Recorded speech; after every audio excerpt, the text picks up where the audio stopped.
Les trois derniers documents sur la liste, on va passer un petit peu plus rapidement. Le PSTI, répartition des feuilles et dossiers et abrégé de cartable. PSTI, vous en avez déjà vu, vous êtes habitué à ça.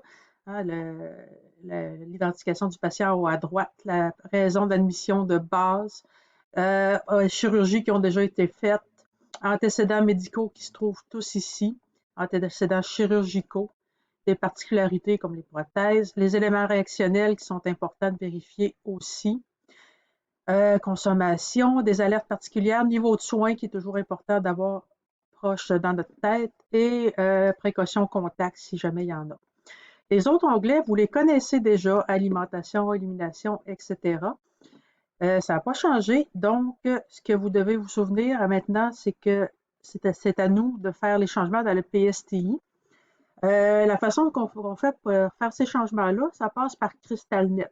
Dans la deuxième moitié du cours, celle que vous allez être avec moi, je vais vous montrer comment faire des changements et vous allez pouvoir aussi vous pratiquer par vous-même. C'est accessible en tout temps.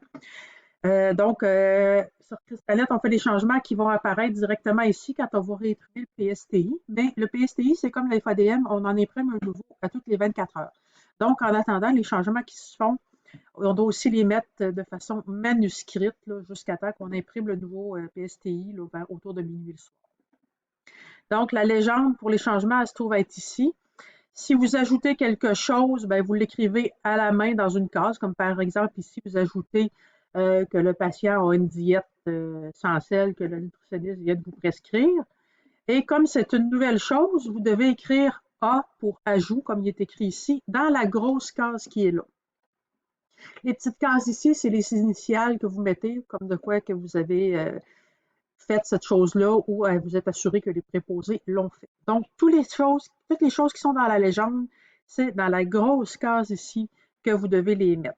Si, par exemple, le cathétérisme vésical ici, le médecin l'a cessé, ben, vous prenez CE pour cesser et vous le mettez dans la case ici et vous faites le changement sur CrystalNet pour la prochaine fois qu'on va imprimer le PSTI.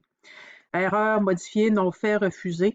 Et si vous devez mettre une note au dossier concernant, par exemple, ici, un cathétérisme vésical qui aurait été fait, vous voulez noter qu'est-ce qu'il y a de particulier, ben, vous mettez une petite astérisque. Ça indique qu'il faut aller se référer à la note infirmière pour la suite des choses.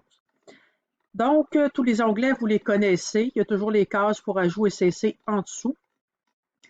Et la case pour les signatures, elle est à la toute fin du document. Ici, vous la connaissez déjà, donc ça, c'est pas nouveau du tout. Les deux autres documents, ben, c'est juste des aides-mémoires à vous faire imprimer pour les stages. Donc, unité de soins adulte, qu'est-ce qu'on retrouve dans chaque dossier, dans chaque onglet de dossier?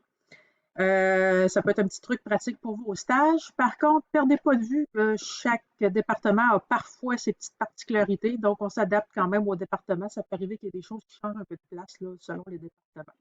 Cartable abrégé, c'est la même chose, c'est vraiment un résumé.